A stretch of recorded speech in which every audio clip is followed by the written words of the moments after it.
천신 미담 시간이 또 돌아왔습니다. 지난번 BTS에 관련된 가지고 우리가 토론했었는데요. 오늘도 비슷한 주제의 어떤 문화적인 것들을 가지고 오늘 또 이야기를 나눠보도록 하겠습니다. 본격적으로 들어가기 전에 또 오래간만에 모였으니까 잠깐 인사를 나눠보도록 하죠. 우리 천 선생님. 네, 요새 그 분위기가 또 많이 안 좋아졌죠. 겨울이기도 하고 분위기가 또 많이 안 좋아졌는데 어쨌든 이게 항상 분위기가 안 좋아질 때의 핵심은 이게 막바지로 가는다라고 하는 느낌들이 있어요. 역사적으로 놓고 보면 그러니까 이번 코로나 3차 유행도 슬기롭게 다들 잘 무사하게 넘어갔으면 합니다. 안녕하세요, 박미란입니다. 대구에서 오실 때 걱정은 안 하셨죠, 그죠? 아니요, 주위에서 다 가지 말라 그랬어요. 예, 저희가 지금 영상을 찍고 있지만 만약에 이 영상이 업로드될 시기에는 그 상태가 어떻게 될지 궁금하긴 하네요. 자, 이제 오늘의 주제를 또 이야기해 보도록 하겠습니다. 오늘의 주제는 여기 영상에 나온 것처럼 문화의 수수께끼라는 책입니다.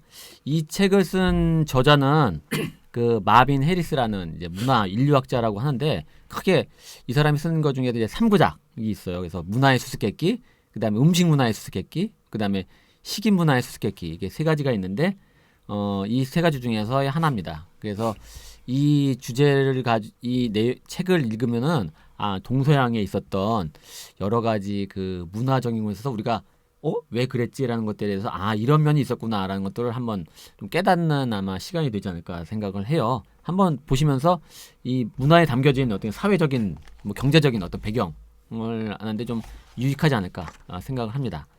그래서 여러 가지 여기 챕터가 있는데 크게 좀 느꼈던 크게 이 내용을 가지고 느꼈던 부분들이 있으면은 아무래도 크게 한번 얘기를 좀 해보시고 진행을 하도록 하죠.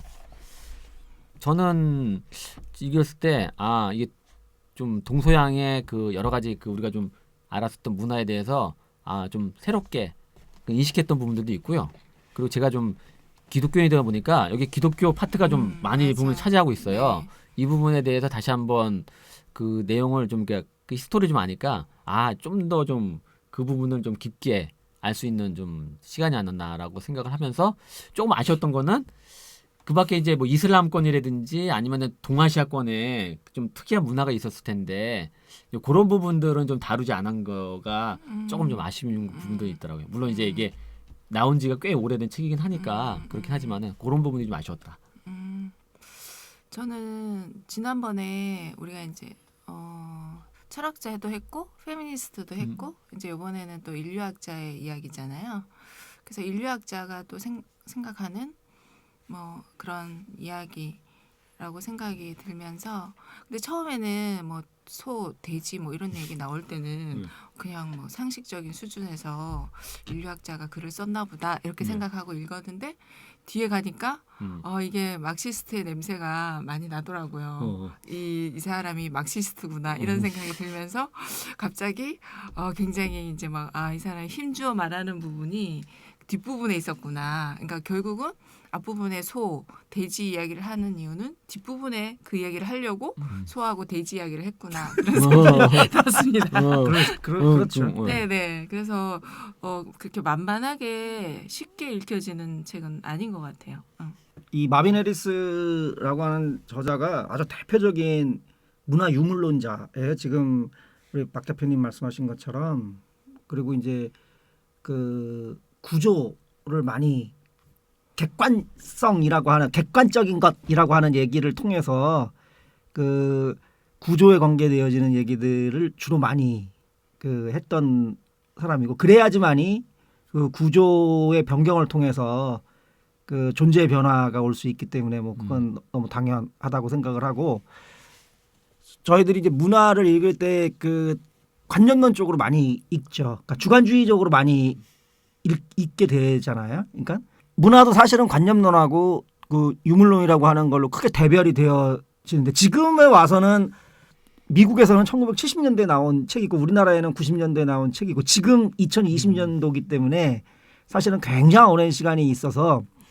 관념과 물질이라고 하는 부분들의 대립 구도라고 하는 것들이 그렇게 선명하지 않은 조류가 지금은 굉장히 많은 부분이긴 하지만 어쨌든 우리가 문화를 그러니까 인간의 본성이라든지 인간의 어떤 심리적인 어떤 마음이라든지 이런 게 아니라 구조로서 볼 수 있다라고 하는 것들이 이 책의 굉장히 큰 매력 중에 하나죠. 물질적인 조건에 대해서 되게 네. 많이 이야기하는 것 같아요.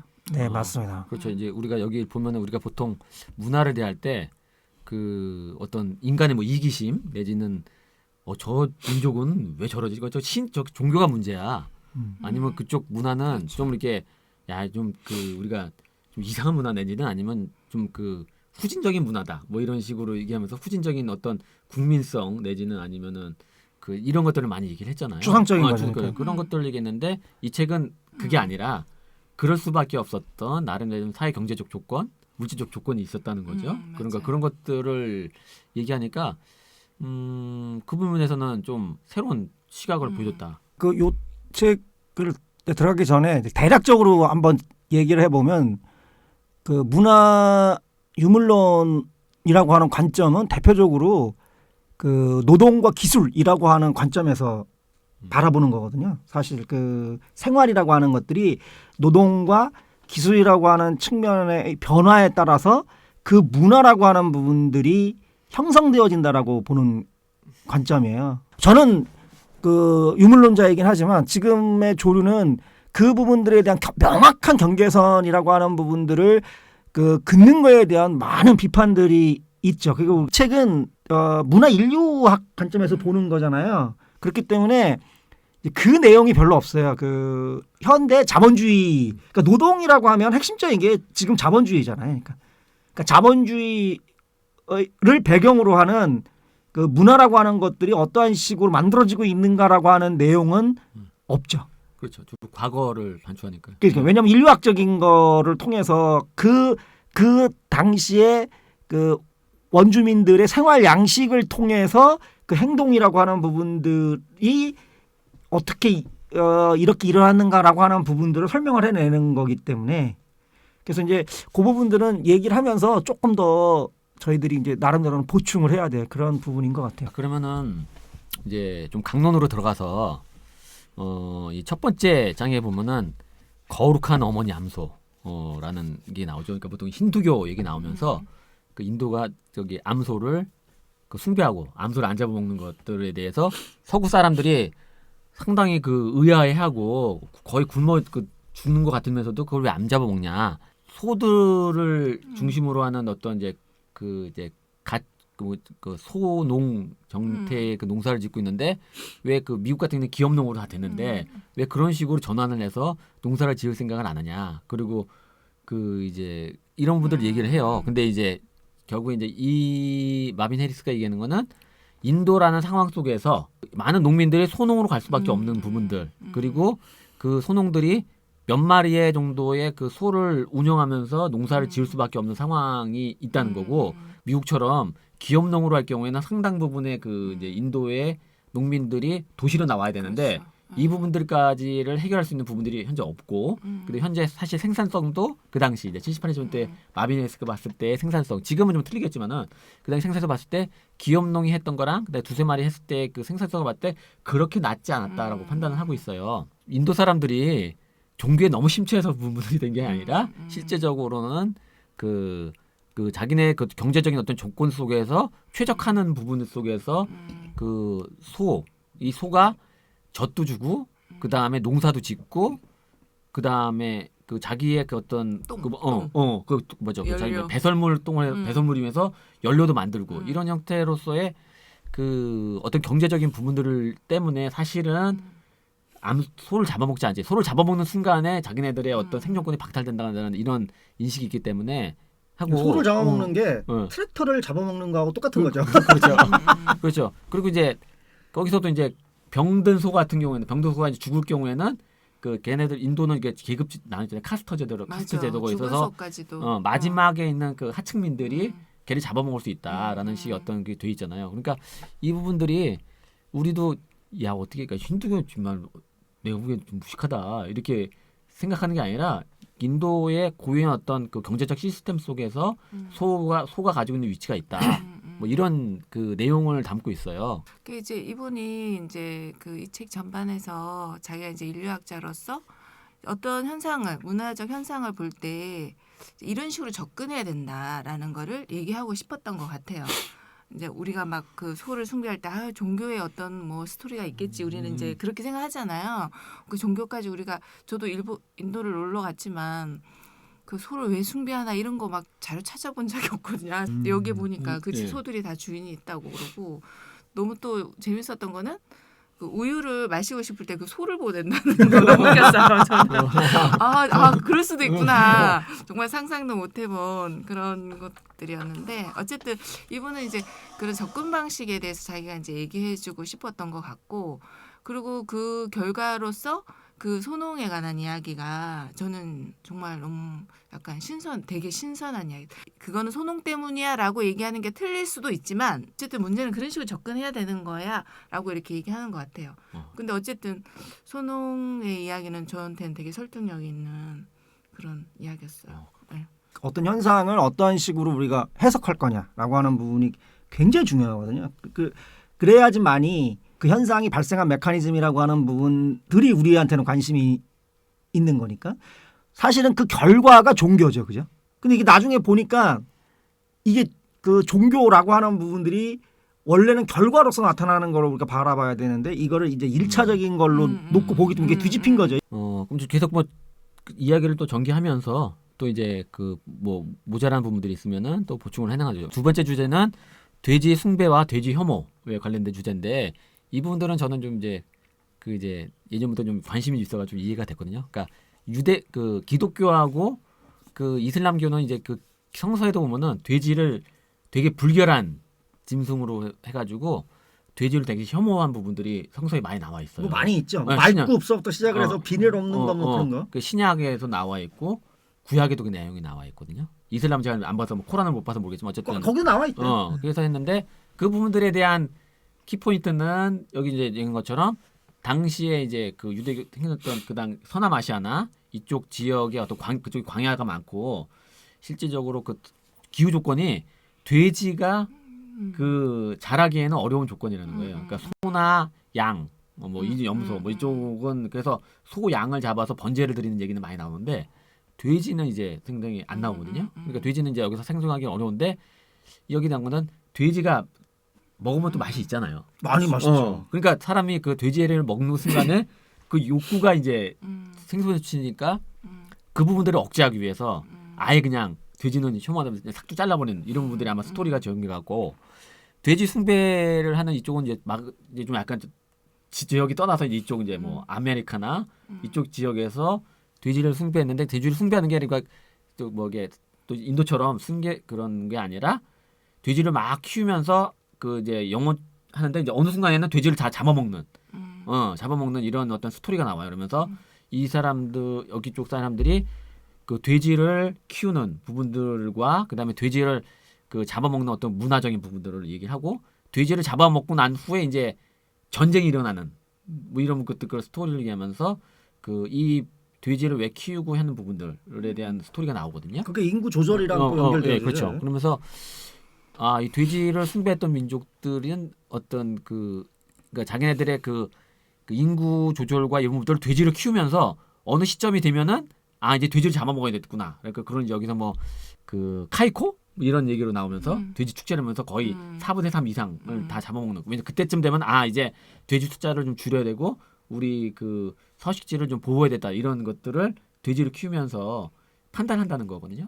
근데 우리나라도 마찬가지. 우리나라도 사실은 그리고 우리 돼지고기 우리나라 사람들이 돼지고기를 이제 지금 많이 먹고 있는데 사실 삼겹살 먹고 있는데 사실 돼지가 조선 시대 그러니까 일제 시대 전까지는 그러니까 일제 시대 전까지는 사실은 돼지를 이에 대한 사료나 돼지를 키운 부분들이 되게 적었거든요. 그러니까 뭐 이렇게 돼지를 가지고 제주도 흑돼지가 왜 임금님께 바쳐지고 그렇죠. 뭐 그런 거고 사실은 일제가 이제 되면서 그 일본인들이 돼지를 키워서 우리한테서 키워가지고 이렇게 가지고 다시 이런 부분들이 있었는데 그 전까지는 돼지를 많이 키우지 않았다는 거죠. 왜냐면 얘들이 곡식을 먹잖아요. 곡식이나 그 야채나 사람들하고 그 먹는 그게 비슷하기 때문에 당시 생각해 보면 우리도 먹을 게 없는데 얘네들까지 키워가지고 어떻게 먹여요? 그러니까 이 먹는 게 거의 그 비슷하기 때문에 얘네들을 키울 수가 없었던 거죠.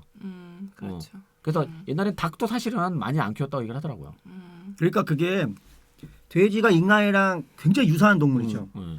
돼지가 굉장히 섬세한 동물이에요. 그래서 저희들이 인공장기를 할 때 돼지 장기를 이용을 하잖아요. 그래서 스와인 그 플루 그거 할 때도 그래서 굉장히 크게 문제가 됐었잖아요. 근데 돼지를 감염시키면 인간을 감염시킬 수 있으니까. 그 돼지가 중간 매개체로서 이슬람 그 분들도 우리나라 와갖고 돼지고기를 먹고 이 맛에 무척 놀랬다고 그래요. 지금 말씀하신 것처럼 더군다나 돼지는 반추동물이 아니잖아요. 그러니까 소나 양은 잡풀을 먹고 단백질을 만들어내잖아요. 근데 얘는 우리 거를 먹지 돼지 우유는 못 들어보셨잖아요. 그러니까 우유도 돼지가 안 나고 똥도 쓸모가 없고 가죽도 쓸모가 없고 그렇기 때문에 많이 먹고 이 돼지를 키우지 말아야 되는데 맛은 너무 있으니까 아까 신영 선생님 말한 것처럼 이걸 먹지 못하게 할 수 있는 방법이 뭐냐 그냥 신의 계시로 가는 거죠. 이거랑 유사한 게 뭐냐면 식인풍습이에요. 식인풍습. 그러니까 예를 들어서 우리가 전쟁 포로 같은 사람들 있잖아요.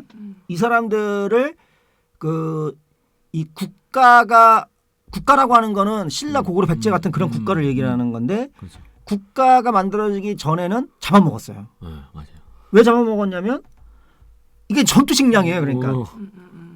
근데 그때는 청동기 시대니까 예를 들어서 얘네들을 붙잡은 다음에 얘네들 보고 노동을 시켜도 생산성을 향상을 시켜낼 수가 없잖아요. 이 청동기라고 하는 게 너무 약하니까. 그러니까 내가 음식 갖고 온 걸 얘랑 나눠 먹어야 되는 거예요. 그래서 이 노예들 그때 잡은 노예들을 전부 다 전투 식량으로 다 죽여서 먹었다는 거예요. 근데 이게 언제서부터 없어졌냐면 철기 시대 문명이 들어서부터 없어졌다는 거예요. 그러니까 국가가 형성되어지기 시작하면서 뭐 예를 들어서 인간을 잡아먹으면 어떡하냐 이런 그 이데올로기적 차원이 아니라 얘네들이 도구를 주니까 거기서 농사를 짓고 또 생산력이 자기가 먹고 남은 것도 있는 거예요.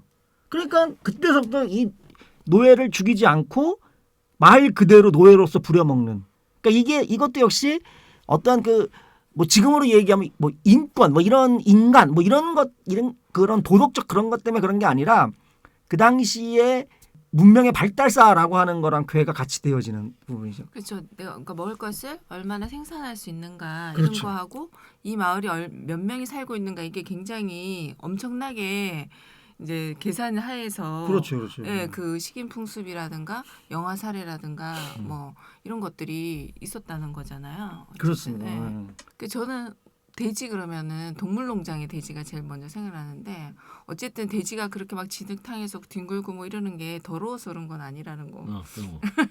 자기 체온 조절, 그 체온 조절 수단이라는 거 그런 것도 되게 재밌었어요. 어쨌든. 또 다음 장으로 계속 넘어가겠습니다.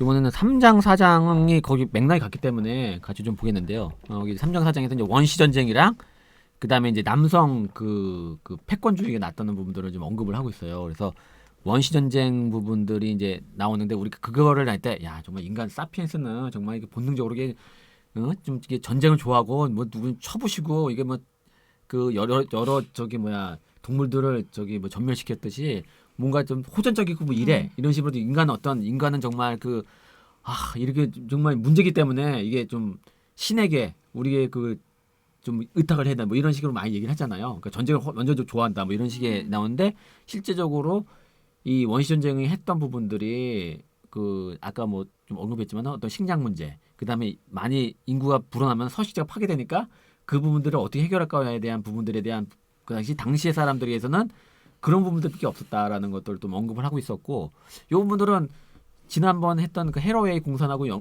좀 약간 맥락이 같이 같은 것 같아요. 그 당시에 일본 사람들이 얘기하면서 일본 얘기를 하면서 식량을 요망하는데 사람이 이렇게 했을 때 어떻게 할 거냐, 애를 어떻게, 그러면서 거기도 유아 살해 얘기가 나오잖아요. 죽이는 부분들, 그리고 고려장이 나오고 그런 부분들이 실제적으로 어떤 경제적인 부분에 있어서 이쪽에서 전쟁을 했을 수밖에 없었던 부분들이 있었고, 이 전쟁을 하다 보니까 사실은 그 육체적으로 이제 싸움하는 남성들을 키워내야 된다라는 것들이 절박했었던 거죠. 그러니까 원래 그것만 빼놓으면은 실질적으로 이 사람도 여성들이 다 할 수 있는데 오히려 그 뭐 생산부터 해가지고 애들 키우고 실제적으로 할 수 있는 부분들이 다 여성들이 할 수 있기 때문에 사실 남자들이 할 수 있는 부분들은 그 손에서 그냥 그 일부 다처제가 아니라 여자가 한 명 있고 남자들이 다수 있어가지고 그 되는 부분들이 오히려 그 좋을 수 있는데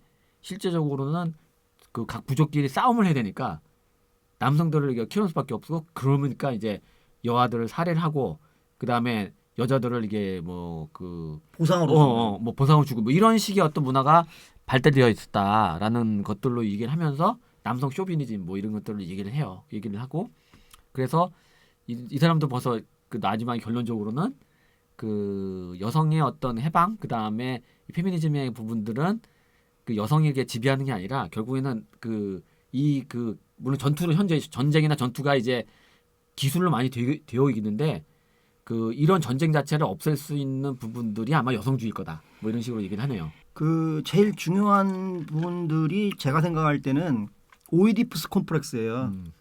그러니까 왜 오이디푸스 콤플렉스를 얘기를 할 수밖에 없냐면 가부장제잖아요. 왜 가부장제가 생겨났는지라고 하는 부분들을 이 마비넷은 지금 얘기를 하고 있는 거예요. 그 가부장제를 일부 페미니즘 진영에서 얘기를 하는 감호장제로 바꾼다 하더라도 그거는 동일한 거다는 얘기죠. 그러니까 동일한 거라는 얘기예요. 실제로 놓고 보면 여성이 아마존 전사처럼 그 전쟁을 할 수 있었다라고 얘기를 하게 되어지면 얘기가 달라졌을지도 모르겠어요. 예를 들면 근데 그건 똑같은 거잖아요. 어쨌든 전쟁이라고 하는 그 원인에 의해서 그게 사회가 어떤 식으로 구조화가 되어졌느냐는 건 똑같은 얘기를 지금 하고 있는 거니까. 그러니까 그 전쟁이라고 하는 것들 때문에 그 전쟁은 남성의 그 힘을 통해서 이루어질 수밖에 없는 거였었고 또 그런 남성들을 중심으로 사회가 구성이 되다 보니까 거기에 여러 가지 보상 체계 제도들로서의 여성이라고 하는 부분들이 이제 생겨나기 시작을 했다는 얘기가 되어지는 거죠. 그러니까 그게 반복이 되어졌을 때 사람들한테 의식적으로 무의식적으로 각인되는 게 오이디푸스 컴플렉스예요. 그 오이디푸스 컴플렉스의 원인이 그 종교적인 부분의 문제 뭐 그런 것 남자들이 갖고 있는 어떤 그런 본능적인 거 그런 것들이 아니라 전쟁이라고 하는 이런 구조적인 원인 때문에 그게 만들어진 거죠. 그러니까 그걸 계속 반복을 하고 있기 때문에 그 구조가 계속 이루어지고 있다는 얘기죠. 그렇다고 한다면 오이디푸스 컴플렉스를 없앨 수 있는 방법은 감호장제로 바꿔내는 게 아니라 전쟁이라고 하는 그런 구조적인 원인들을 제거하지 못하면 그거에 그 원인들을 제거할 수가 없다고 얘기를 하고 있는 거예요. 그러니까 페미니즘 운동 자체가 지금 많이 그렇지만 평화 운동이잖아요. 그러니까 사실은 우리가 페미니즘이라고 하는 것들을 많이 고민해야 될 이유가 거기에 있는 거죠. 사실은. 왜? 평화롭게 사회를 바꿔낼 수 있기 때문에 페미니즘이 굉장히 중요한 거지 않겠어요? 그러니까. 네, 또 다른 주제로 넘어가죠. 이제 다음 주제는 이제 포틀레치.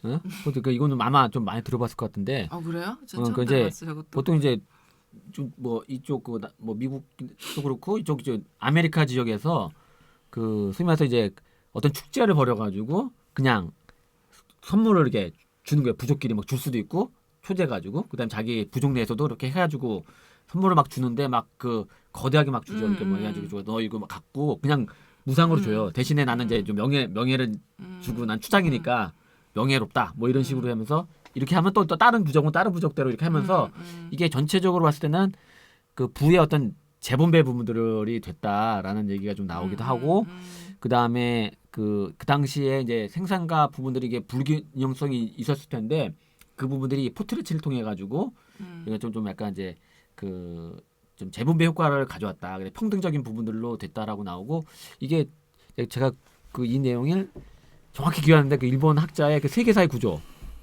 그 누구지 이름은 정확히 가라다니 고진 거기에도 이제 포틀레치랑 그 교환에 있어서 이 그 증여 형태를 하면서 향후에 이제 우리가 이제 자본주의를 극복하는 대안으로서 이 증여라는 부분을 한번 좀 보자라고 이제 그분은 또 지적을 했었거든요. 한 부족은 아예 이제 그 주는 것 자체에 대해서 이건 당연한 거다라고 이제 하면서 이제 그 했던 조족이 있었고 이 콰이틀족 같은 경우에는 재분배를 하는데 대신에 명예를 좀 주라. 명예가 가진 부분들이 있었던 거죠. 근데 이게 이제 저기 서구 사람들이 들어오고 이러면서 이게 호혜성이 좀 잔절되는 이런 부분들을 이제 갔다라는 부분들을 얘기하면서 좀 안타깝다라는 부분도 있는데 그런 것들이 자본주의 부분들과 이제 매치돼서 이게 이제 좀 이게 확대되면서 호혜성은 사라지고 이제 이제 소위 말해서 지배하는 이런 문화로 갔다라는 것들로 좀 얘기를 하거든요.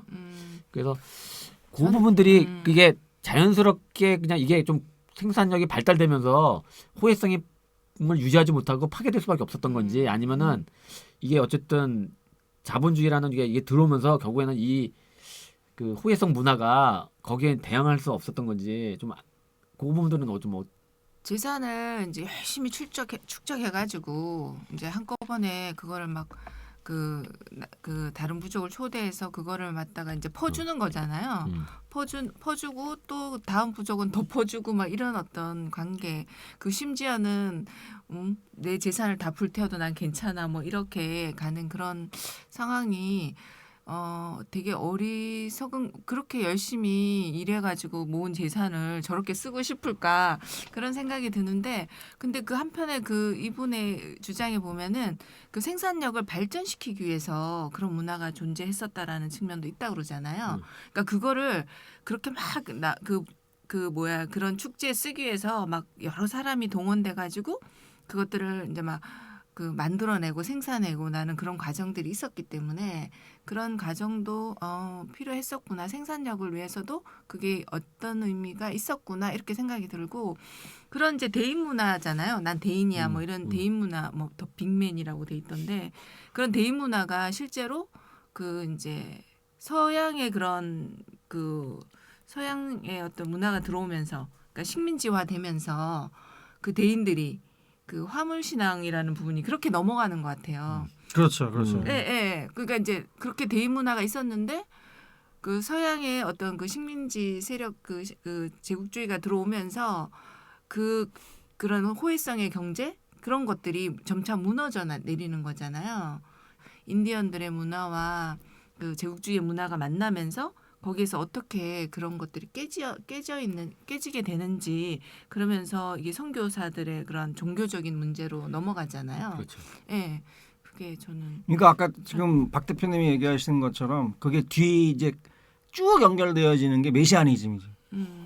이게 소위 말해서 사회 변화라고 하는 걸 할 때 제일 많은 게 이제 이데올로기라고 하는 게 하나 있어야 되는. 그 이데올로기라고 하는 게 메시아니즘 같은 거죠. 지금 아까 얘기했던 이 유령 화물에서 나오는 자기네 그 조상들의 혼이 영국 사람의 형태로 나타났다가 맞아. 호주 사람의 형태로 나타나 일본 사람은 뭐 이런 식으로 나와서 그 사람들이 그 우리한테 그 조상들이 이게 물건을 나누어 줄 거다라고 하는 그죠?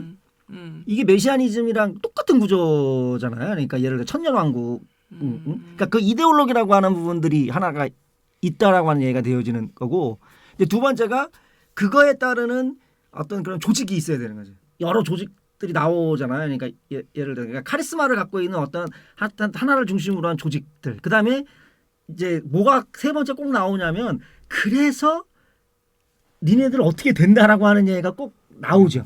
현세에서의 평등주의라고 하는 거예요. 사실은 이 세 가지가 뭔가의 이 세력을 만들어낼 때 꼭 필요한 이런 거 없으면 사실은 대의적인 것도 있어야 되고 조직도 있어야 되고 비전도 있어야 되는 거고 그 비전에 따른 정책 같은 것도 이제 있어야 되는. 아무리 이제 소규모 부족이라 하더라도 부와 권력을 누군가가 집중하는 것에 대해서는 되게 민감했던 것 같아요. 그렇죠. 네. 왜냐하면 일을 내가 해야 되는 거니까. 네, 그렇죠. 그럼 그 부와 권력을 어떻게 나눠 가질 것인가 이런 그런 나눔의 어떤 분배의 방식들은 뭐 그 포틀리치로 하든지 뭐 전쟁을 하든지 어떤 여러 가지 방식들로 방식의 차이는 있지만 그 부와 권력을 어떻게 이제 동등하게 나누려고 하는 그 내부의 그런 것들이 있는데 저는 그게 제일 인상 깊었던 건 그 부시민족 이야기 있잖아요. 검소하게 사는 거. 그 평등 사회를 그러니까 누군가가 그 부와 권력을 쥐고 있는 것을 전혀 미덕으로 생각하지 않고 거부하는 그런 원시 사회도 있었다라는 게 너무 신기했어요. 그러니까 그게 음. 아까 그 우리 신영 선생님이 얘기했던 것처럼 가르타니 고진이 맨 처음에 그걸 분석을 할 때 왜 그 부족들이 많이 있었었는데 국가가 안 나왔느냐라고 하는 거에서 그 부족들이 전쟁을 한 이유가 국가로 가는 것들을 방지하기 위해서 전쟁을 했다고 얘기를 하는 그거 있어 저도 봤어요. 예, 그게 이제 가라타니 고진이 뭐 이 책은 아니지만 그 얘기를 했거든요. 그러니까 왜 전쟁을 했냐면 국가로 연결됨으로써 그 국가로 인한 중앙 집권이 나타나기 시작을 하면 위계 구조라고 하는 부분들이 지금 얘기하는 것처럼 아주 뚜렷하게 나타나잖아요. 그러니까 그거를 방지하기 위해서 그 전쟁이라고 하는 부분들을 사용을 했다.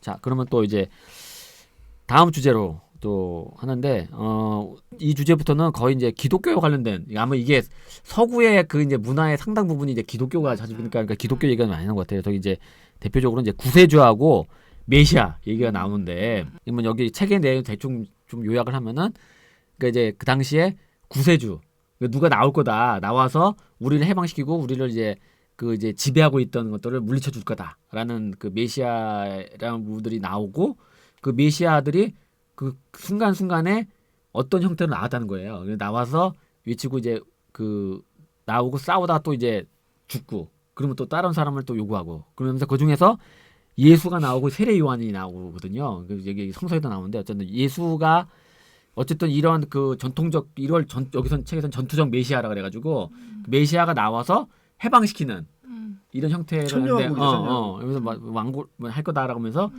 예수가 나오는데 예수가 그 흐름과 맥을 이제 같이 했다라는 분들이 또 있고 근데 그 메시아 그 예수가 죽고 난 후에 그 이제 제자들이 있는데 그 제자들 내에서도 전투적 메시아 부분들로 가려고 했던 이제 제자들이 있고 이제 바울처럼 이게 이제 그 싸움에서 완전히 이제 지고 나니까 이제 완전히 이제 AD 70년에 로마가 완전히 예루살렘을 정복을 하면서 완전히 이쪽에 이제 그 당시 뭐 깨지거든요. 그 당시 뭐 있던 뭐 가격파 뭐 젤로 땅이라든지 뭐 여러 가지 이제 파가 있는데 다 이제 무너져 버려요. 그 당시 이제 그 후에 이제 그 이제 이 기독교를 유지하고 했던 사람들이 그러면은 이제 어떤 식으로 노선을 정해야 되느냐 그러면서 이제 그 좀 약간 그 평화적 메시아 뭐 이런 식으로 뭐 했다고 하고 그 다음에 그 당시 제자 중에서 바울과 대표적인 그 유대교에 있던 이제 야고보하고 제자들이 가장 그 보스라고 얘기하는 야고보와 새로운 이제 바울과 뭐 갈등이 있으면서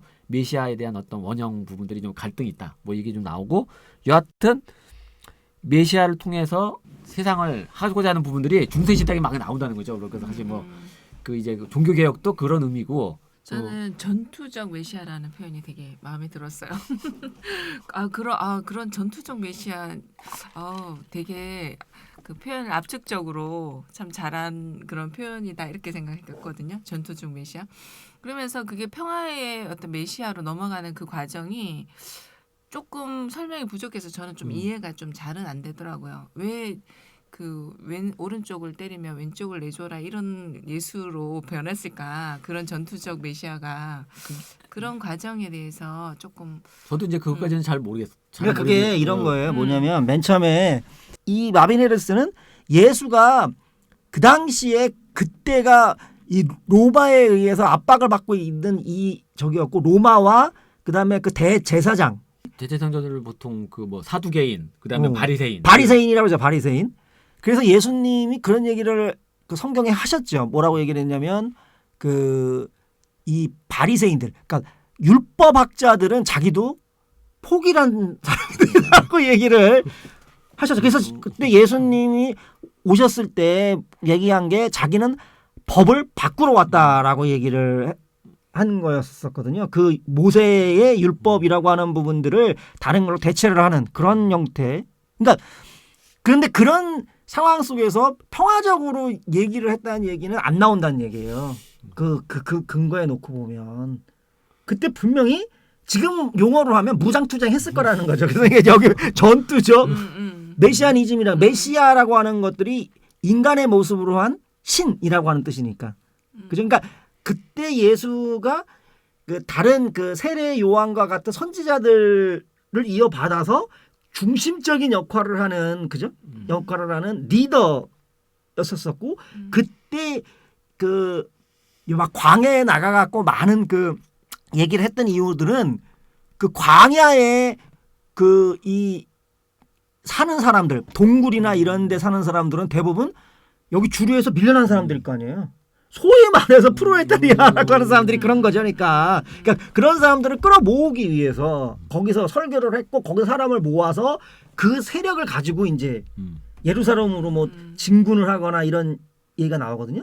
이 얘기가 사실은 그 막스가 얘기하는 내용과 구조적으로 사실 굉장히 유사해요. 왜냐하면 뭐가 유사하냐면 그 막스가 얘기하는 프로레타리아라고 하는 그런 계급이 그 당시에는 없었거든요. 막스 시대에는 노동자도 별로 없었었고 프로레타리아라고 하는 말 자체가 없었어요. 그러니까 프로레타리아라고 하는 게 로마에서 그냥 애만 날 줄 알고 있는 아주 천한 사람들이라는 뜻이거든요. 그런 사람들이 대부분 어떤 사람들이냐면 불황아, 막 깡패, 막 이런 사람들. 그러니까 사람들이 보면 그 아주 두려워하는 사람들. 그러니까 지금 얘기하는 예수님을 추종했던 사람들이 주로 그런 부류의 사람들이었어요. 그렇기 때문에 그거를 우리는 전투적 메시아니즘이라고 하는 형태로 얘기를 할 수가 있고 그 예수님이 이제 돌아가시고 그러고 나서 로마가 아까 말씀하신 것처럼 완전히 그 예루살렘을 정복을 하고 난 다음에 예루살렘에 있던 그 유태교 기독교인들이 세력을 잃어버린 거예요. 그러니까 누가 세력을 갖기 시작을 했냐면 로마에서 주로 그러니까 예루살렘 외에서 주로 활동을 하던 바울이 세력을 갖기 시작을 하면서 바울의 얘기들이 이제 전파가 됐는데 당연히 왜 그럴 수밖에 없냐면 로마가 이겼으니까. 로마는 예수를 나쁜 놈으로 생각을 하고 있는 걸. 이건 로마 사람들이 생각하고 있는 거지. 제가 생각하고 있는 거 아니니까.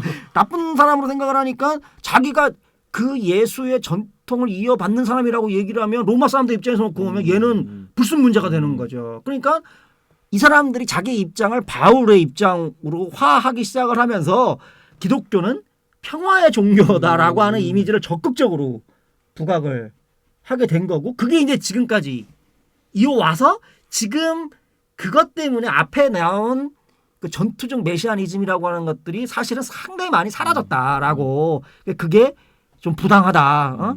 그거는 아무 이유 없이 그렇게 사라지는 거는 사실은 이 마비네스 입장에서 놓고 보면 동의하기가 어렵다라고 하는 것들을 주로 이 책에서 얘기하고 있는 거예요. 실제로 뭐 사유재산을 인정하지 않는다라든가 세금을 내지 않겠다라든가 이런 내용들이 거기 다 나오잖아요. 그 과정에서. 그래야죠. 그게 우리가 막시즘 이후에 그게 아니라 그 이미 오래전부터 사유재산을 인정하지 못하겠다. 그다음에 세금 내지 않겠다라는 주장들이 끊임없이 전투적 메시아니즘 내에서 제기됐던 그런 내용. 그러니까 그게 이제 쭉 어디까지 가냐면 맨 마지막에 맨 마지막이 아니죠. 쭉 가는 게 이제 아까 뮌처 얘기한 독일 뭐 예를 들어서 막 여러 나라들의 프로테스탄트들이 이제 캐토릭과의 전쟁으로 가잖아요. 그죠? 그 얘기들이 쭉 나오잖아요. 거기서 뭐 그때도 그 사람들이 얘기하는 게 바로 이거와 동일한 얘기를 하거든요. 그러니까 왜냐하면 자기가 자기를 호응해 줄 수 있는 사람들을 구해내야 되는데 그때 그것들이 일어나는 핵심적인 그 계기가 있었어요. 뭔지 아시겠어요? 구텐베르크의 활자예요. 거기서부터 사실은 문화라고 하는 것들이 나오기 시작하는 건데 문화는 핵심이 카피거든요. 카피가 돼야지 문화가 형성되어질 수 있어요. 그러니까 카피가 안 되면 오리지널이 있잖아요. 우리 저번에도 한번 얘기를 했는데 오리지널이라고 하는 것들이 있는 걸 우리가 아우라라고 얘기를 하는데 우리가 예를 들어서 뭐 예수님의 그 예수님의 옷 한 구대밖에 없잖아요. 이거는 카피를 할 수가 없는 거죠. 거기를 가야 되는 거잖아요. 그러니까 거길 가지 않으면 사실은 그게 뭔지를 모르는 부분이니까 그건 본 사람들만 알 수 있는 건데 이게 카피가 되면서 전시 가치로 바뀌거든요. 그 카피라고 하는 거의 핵심이 뭐냐면 복제. 그렇죠. 카피. 그걸 베냐민이 그렇게 얘기를 하는데 그게 구텐베르크의 활자죠. 그게 만들어지기 시작을 하면서 이 엄청난 성서들이 찍어 나오는 거예요. 그러니까. 근데 이 성서를 그때 어떻게 찍었냐면 라틴어로 찍은 게 아니라 독일어, 뭐 예를 들어 프랑스어 이런 말로 찍어낸 거예요. 그러니까 해석이 이제 5만 가지 해석이 나오기 시작을 하는 거죠. 그게 바로 프로테스탄트가 캐톨릭과 이 전쟁을 한 이유고 그것 때문에 그 전쟁하는 과정 속에서 그 유명한 데카르트가 이제 나오는 거죠. 왜냐하면 이게 뭐 맨날 일어나면 사람이 죽고 막 하나님 해석 문제 때문에 막 싸우고 그러니까 도대체 이게 진리라고 하는 게 뭐가 사실이냐라고 하는 부분들을 고민을 하다가 나온 게 방법론적 회의주의라고 하는 코기테 에르고즘이라고 하는 나는 생각한다, 그리고 나는 존재한다라고 하는 그 아주 유명한 얘기가 나오는 그 계기가 되어지는데 여기서 핵심이 하여튼 그거예요. 카피. 그 카피가 기술 문명이잖아요. 이 구텐베르크 활자서부터 시작을 해서 그 다음에 결정적인 게 사진, 흑백 사진, 컬러 사진, 그 다음에 지금은 디지털. 그래서 이 디지털 문화의 그 카피의 성공본이 지난 시간에 얘기했던 BTS죠. 이게 전부 카피예요, 이게. 근데 그 카피에 뭐랑 연결되어져 있냐면 기술과 연결되어 있어요. 그래서 아까 제가 초반에 이 자본주의라고 하는 노동 조건과 이 기술이라고 하는 부분들이 문화를 만들어낸다라고 얘기를 했는데 그게 바로 그렇게 된 거예요.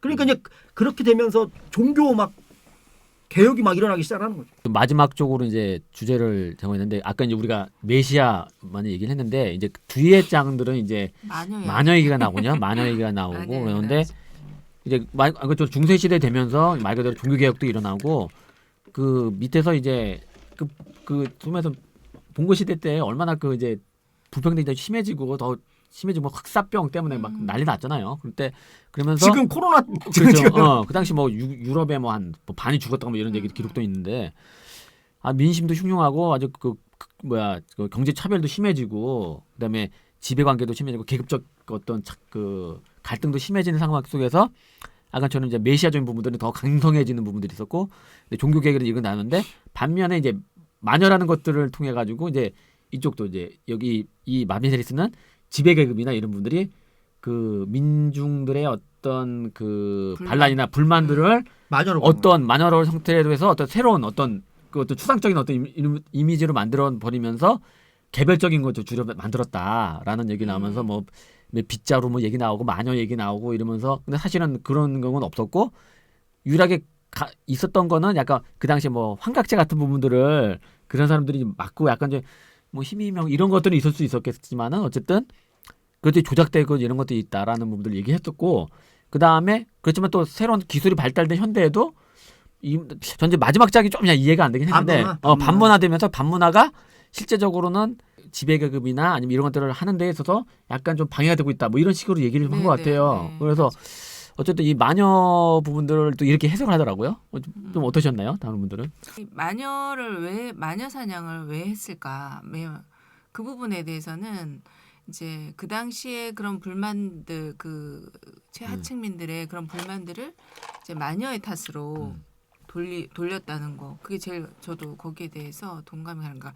그러니까 내가 이렇게 가난하고 뭐 농사가 잘 안 되고 모든 것들이 내 옆집에 사는 어떤 사람이 마녀인데 걔가 마법을 부려가지고 그 내가 이렇게 된 거야. 그래가지고 그 하층민 내에서의 그런 분열들을 조장했다. 그런 것들이 이분의 주장이잖아요. 그래서 그러면서 그 마녀를 색출하고 마녀를 처형하고 화형시키고 이런 것들은 막 국가나 이런 이제 종교 쪽에서 하면서 나는 너희들의 그런 어떤 그걸 위해서 이 마녀들을 잡아들이고 화형하는 거야. 열심히 우린 일하고 있어. 이런 모습을 보여줬다는 거잖아요. 그게 지금 지금 그 마녀가 어디로 갔나요? 코로나 바이러스로 간 거죠. 저는 그렇게 생각을 하고 있거든요.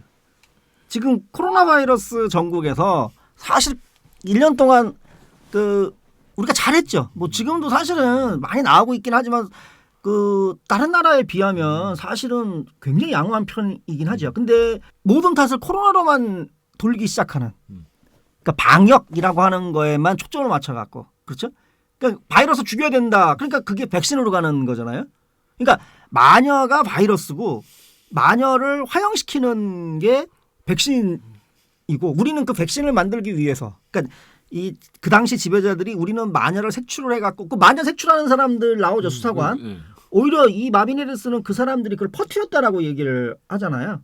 그러니까 지금 이게 동일한 구조가 저는 그 바이러스에 대한 공포감을 사회에 심어주고 있고 거기에는 과학적으로 분명히 근거 있는 얘기가 있는 거죠. 그거를 부인하는 건 아니지만 그거에 의한 그 사회적 구조적인 부분들에 대한 미비점을 보완하는 것들이 아니라 그죠? 원인의 문제를 마녀 즉 바이러스에만 돌리고 그 바이러스만 죽일 수 있는 방법에만 몰두를 하기 시작을 하면서 사람들이 사회적 거리두기라고 하는 거 그러면 그게 똑같은 거죠. 그 사람들이 마녀를 향해서 손가락질하고 마녀를 죽이는 거에 대해서 열광하는 것처럼 그죠? 그 사회적 거리두기라고 하는 것들을 잘하는 국가 시스템이라고 하는 것들이 훌륭하다는 쪽으로 모든 게 돌아간단 말이죠. 저희들도 그렇지만 계속 문제 제기하는 것들이 시스템의 부재를 계속 얘기를 하는 거잖아요.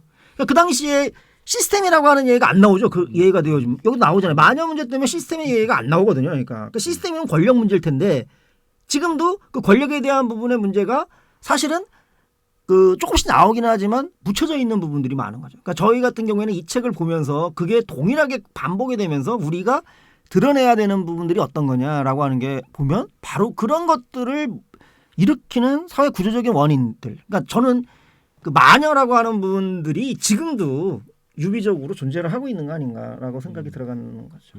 실제로 놓고. 우리 대표님은 저는 반문화 파트 읽으면서 나도 모르게 자꾸 화가 나더라고요. 그걸 읽는데 굉장히 진짜 화가 막 나면서 막 그 내용이 저는 진짜 본능 하여튼 알게 모르게 그 반문화 쪽의 사람들이 주장하는 내용에 저는 굉장히 화가 났어요. 하여튼 근데 이제 그 당시 근데 그것이 지금 이 마빈 해리스가 그 당시 그 반문화의 반대쪽에서 이제 반문화를 이렇게 비판하는 그 시대였는데 내가 이렇게 화가 나는 거는 나 역시도 이런 환경에 내가 노출되어 있으니까 내가 되게 민감하게 반응하는 것 같아요. 그래서 내가 어떤 경험을 했는지 한번 이렇게 돌이켜 봤을 때 이제 그렇게 주장하는 사람들이 많다는 거죠. 내가 이렇게 이제 열심히 이제 뭐 건양 활동하고 뭐 어떤 정치적인 이런 것에 관심을 가지는 것에 대해서 사람들이 저한테 하는 말들 그런 것들이 다 반문화 운동에 속했던 것 같아요. 네, 그래서 그런 것들이 굉장히 이제 막 떠오르면서 이게 70년대의 문제만은 아니구나. 여전히 우리 사회에서 근데 여기 해리스도 마빈 해리스도 그랬지만 그 마빈 해리스의 중심에는 그 소외된 중산층이 있다라는 그런 말을 하잖아요. 진짜 그런 것 같아요. 저는 지금도 제 주변의 사람들이 제가 이렇게 하는 거 이해하지 못하고 저한테 저를 위한답시고 하는 말들이 기도해 준대요. 그렇죠. 뭐 내려놔라 막 이래요. 내려놔라 뭐 막 이런 식으로 표현을 하는 거에 대해서 저는 굉장히 좀 동의하기 힘들었었거든요. 그렇죠. 네. 예. 오늘 그 이제 더 재밌는 얘기도 많은데. 저도 많은데 사실 이제 할 얘기는 어느 정도 좀 한 것 같아요. 오늘 이제 마빈 해리스가 지은 문화의 수수께끼를 좀 훑어봤는데 이 책을 읽어보시면은 현재 일어나고 있는 일이고 우리가 예전에 생각했던 부분들을 좀 이렇게 통찰하는데 일정 부분 좀 도움이 될 거라고 생각을 합니다. 자, 그럼 이제 마지막으로 마무리하고 또 이 시간을 마치도록 하죠. 뭐 한마디씩 뭐 하실 얘기 있으신가요? 저는 뭐 다 한 것 같아요. 네, 다 한 것 같고 이렇게 또 혼자 책을 항상 느끼는 거지만 정리가 잘 되는 것 같아요. 이렇게 막 얘기한다는 이 말한다는 자체가 이 생각만 하는 거하고는 좀 다른 것 같아요. 그래서 좀 훨씬 더 정리가 잘 되는 것 같습니다. 네, 좋은 시간이었던 것 같습니다. 네, 저는 책을 읽으면서 기존에 읽었던 책들과 이게 그 계속 교집합이 일어나는 내용들이 많이 있더라고요. 그렇죠. 그래서 뭐 이걸 읽으면서 아까 이런 것처럼 가리타니 고진도 생각이 났고 예전에 읽었던 중에서 광신 관련된 광신의 역사, 뭐 광신의 그 계보 이것도 막 생각이 났고, 그다음에 헤로의 공산의 사유도 생각이 났고 막 생각이 나더라고요. 그래서 책을 이렇게 열다 보면은 교집합되는 부분들이 있으면서 좀 더 이게 그 사고에 있어서 좀 풍성해지지 않나라는 거였습니다.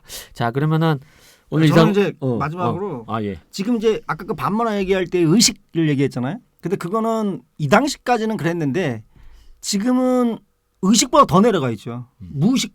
예, 그러니까 그래서 사실은 그 자본주의가 인간의 무의식을 그 포획한다고 얘기를 하는 지경까지 내려갔죠. 어떤 문화의 유행이라고 하는 것들이 왜 발생을 하고 있는가라고 얘기를 하는 것들을 본인도 마찬가지고 예를 들어서 뭐 자기 주변 친구나 아니면 자기 자식들한테 너 왜 그게 필요하니? 라고 하는 부분들을 계속 물어보면 맨 마지막에 대답이 그냥이에요. 그냥. 그게 무의식인 거죠. 왜 이 사람은 그냥 이거를 살 수밖에 없는 것인가? 실제로. 그러니까 그 무의식을 누가 조정하고 있는 것인가?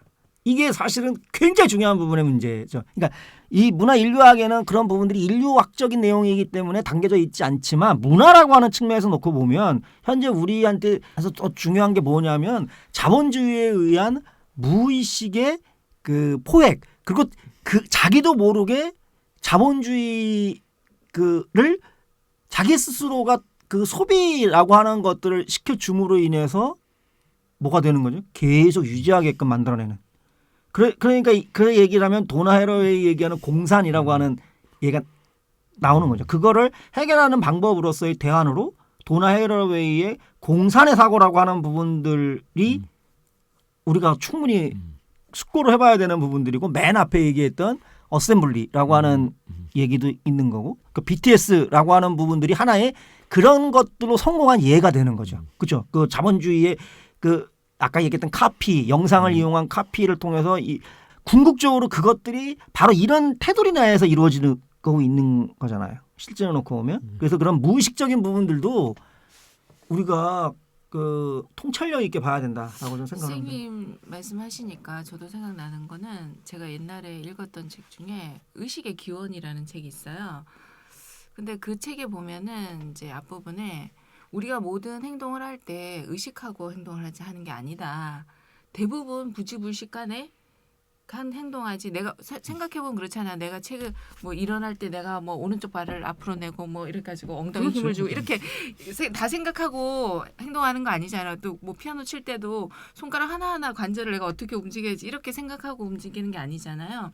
근데 대부분의 우리가 행위를 하거나 어떤 것을 판단할 때 의식하고 하는 거는 거의 없다는 거예요. 네.